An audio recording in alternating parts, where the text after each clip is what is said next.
Welcome back to the Israel Brief, everybody. I'm Rolene Marks, and as I mentioned, this is the Israel Brief, where our incredible community from all around the world, and I heard from so many of you South Africans yesterday, telling me whereabout you are from, meet every Monday to Thursday to take a look at those big stories making headlines here in Israel. Many of you tell me you don't hear these stories in your mainstream media, so grab a coffee or a cocktail, we don't judge here, and come and join us for the headlines every Monday to Thursday. As always, the Israel Brief is brought to you in partnership with these guys, Lay of the Land. Now, just before we get into all those headlines, a few little housekeeping details. Remember our new slot, Mensch of the Week and Moron of the Week. And I've had some really fascinating recommendations. As I said yesterday, I want this to be interactive. I want our whole community to be involved. And every Thursday, I will update you on who everybody thinks should be the Mensch of the Week, the good person, the gentleman.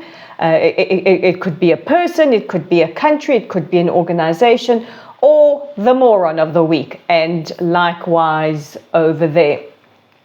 And as always, we take an audience question, and today's audience question, which comes from Yvette, is very different, but I don't mind these kinds of questions, so stay tuned because we're going to get to that a little later. And if you have a question, you can always pop it in the comment section below or be in touch with us via our website, and I will get to that. So without further ado, let's take a look at those headlines. It is day 390 since the 7th of October 2023, which saw Hamas invade southern Israel, murdering over 1,200 people, including many foreign nationals. We often forget to mention that, and taking captive 250 plus people, also including foreign nationals and people who aren't just Israeli and Jewish. We've got Muslims who are captive, Christians who are captive, Jews who are captive, Hindus, Buddhists from over 20 countries around the world. And sadly, I see that the world is starting to forget that there are still 101 hostages being held captive in Gaza. We need to keep reminding them every single day until every single one of them is home. So let's take a look at those headlines and the fallout from Israel's decision to outlaw UNRWA. That's the United Nations Relief Works Agency, continues. Now, just a refresher why UNRWA has been banned or outlawed by Israel and also classified as a terror organization is because we have to look at their involvement in the events of the 7th of October. In fact, prior to this, UNRWA has been steadily inciting hatred in Palestinian schools, growing generations of Palestinians who believe that the only future for them is to become martyrs and kill Jews, or perpetuating this never-ending refugee status. There are other United Nations organizations like the High Command or High Commission for Refugees, that has settled refugees, that has sorted out refugee problems around the world. Yet the Palestinians are the only group of people that have now a fourth generational agency that classifies them as refugees and perpetuates, this constant cycle which is contradictory to peace. So let's look at some of the fallout. We, of course, have heard from Joseph Borrell, the head of the EU Foreign Relations Department, condemning it. The UK's Secretary of State or Foreign Secretary David Lammy saying that the United Kingdom is mulling further arms embargoes against Israel. We've had criticism from the United States asking Israel to reconsider, and other countries saying that they are concerned for the humanitarian situation for the people of Gaza should UNRWA be banned, which it now has. And Israel has set itself a 30-day goal of looking for alternative resources, alternative solutions. And Prime Minister Netanyahu was very clear about that in a tweet yesterday, where he says we are looking to work with our international partners to find solutions, and that Israel will facilitate the distribution of aid in the Gaza Strip, providing it does not harm our security interests. However, we've also heard from countries like Czech Republic, the Netherlands, and Hungary, who have congratulated Israel on this decision. And just a reminder for everybody saying that this is devastating, and certainly UN Secretary General Antonio Guterres expressed those sentiments in a letter to Prime Minister Netanyahu. He said this will have devastating consequences, and UNICEF said that this will result in the death of more children. There are other organizations, some of them who are operational on the ground in Gaza with regards to the distribution of aid, like UNICEF, who I must just say have forgotten about Israeli child victims of war, of the atrocities of the 7th of October, many of whom are now orphans without one or two parents. In fact, just this weekend with the 10 fallen soldiers, we have 56 new orphans in Israel who might have only one or no parents. So there are Israeli child victims as well, UNICEF, in case any of you are watching.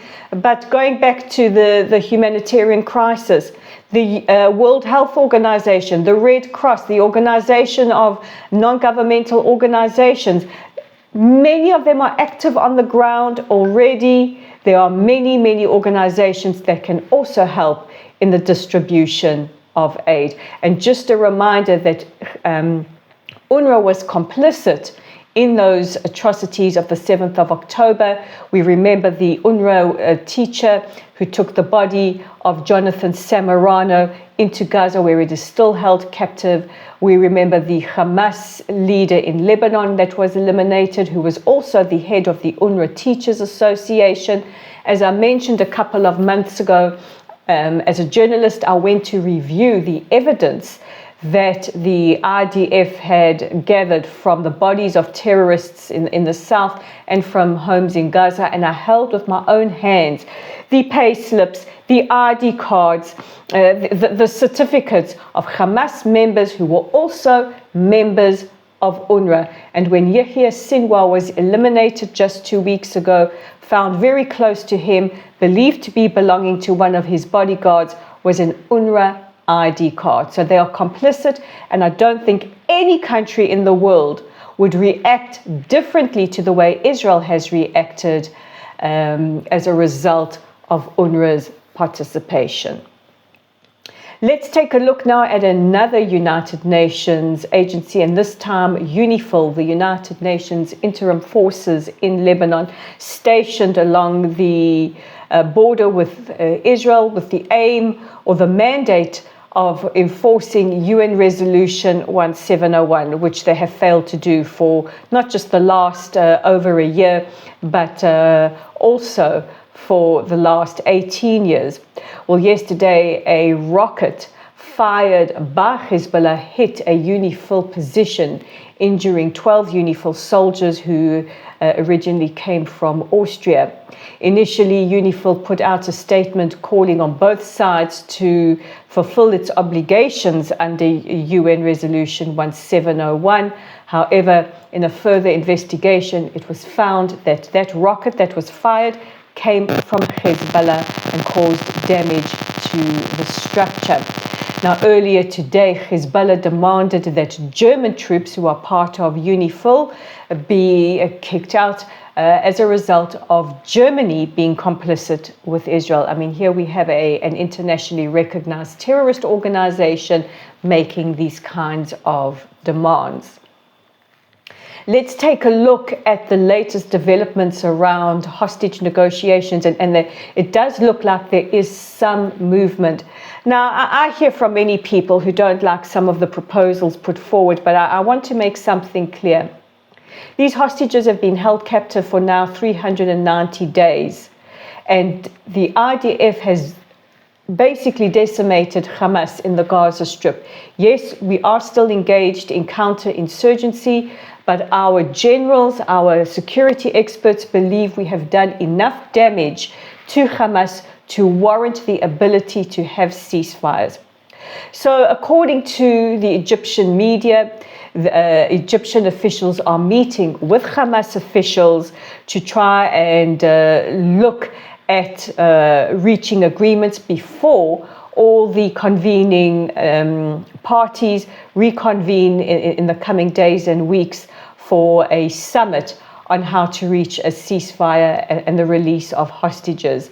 Earlier this week, Egypt put forward their proposal, which would call for a 2-day ceasefire and the release of 4 hostages. And yesterday, it was made public that the head of the Mossad, David Barnea, put forward a proposal that would see a 28 to 30-day ceasefire in exchange for the release of about 11 to 14 hostages. We need to get those people back. Time is of the essence. It is an absolute imperative. Staying in the north with Hezbollah, yesterday it was announced that Naim Qassem, the Deputy Secretary General of Hezbollah, will now be the Secretary General of Hezbollah. In fact, he is due to he's actually speaking as we record this. And he is the successor to the successor to the successor of Hassan Nasrallah, who was eliminated last month. Now, as he was announced, Defense Minister Gallant took to social media platform X and said, this is temporary, it won't be for very long, as seems to be the new trend with Hezbollah Secretary Generals. And Hezbollah earlier today said they won't be deterred by Gallant's comments. And in another announcement regarding Hezbollah, it is believed that the IDF have eliminated about 80% of their rocket capability. However, they still have a significant amount of rockets and drones which are still being fired on a near hourly basis into northern Israel.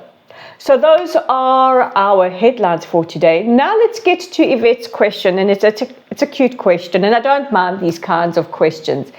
Yvette says, Rolene, do you get a good night's sleep with all the news you consume? Well, Yvette, and here's a tip I want to share with all of you, because we're all addicted to the news, we're all glued to our screens, and we're all inundated with all of this news all of the time.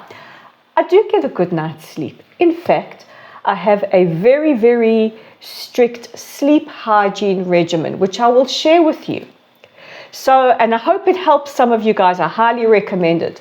So about an hour before I go to sleep, I switch off my phone. No phone, no social media, none of those cortisol raising buzzwords that get us anxious and demand some kind of interaction. I switch off the phone, I switch off the TV, I switch off all devices, and I get into bed and I read. And it must be a trashy novel. I tried murder mysteries with everything that's going on. It wasn't a good idea. It must be a light or romantic or completely trashy novel of any sort. And then after about half an hour, I switch to my Kindle. I switch all lights off in the room. I switch to my Kindle, which just has that kind of very dim night light. And I read also, again, more trashy novel, and I don't last more than about 5 or 6 pages. The eyes start to close, and by the time my husband gets to bed, I am fast asleep. I have a good night's sleep and wake up refreshed the next day. So thank you, Yvette, for the question. I hope this helps you guys. Let me know if you start implementing Rolene Marks' sleep hygiene practice every night, and if it works for you as well. And remember, no judgment here. I don't mind what you read, in my opinion, as long as it's not something that's going to raise your cortisol and inhibit you having a good night's sleep without nightmares. I had enough of those in the weeks and months following the 7th of October, which is why I'm so strict about this practice. So those are top stories. And a reminder to check out our website at www.layoftheland.online. our Facebook page at Lottel Site. In fact, it's not just a page, it's a community. Our YouTube channel is right here at the Israel Brief. If you love us, please hit that subscribe button and tell your friends about us. We are on X at Lay of the Land 5, on Instagram at Rolene_Marks, and on LinkedIn at Rolene Marks. Guys, God bless you all. Mwah. Have a wonderful rest of your day. Take care of yourselves and each other, and I will see you again tomorrow. Bye for now.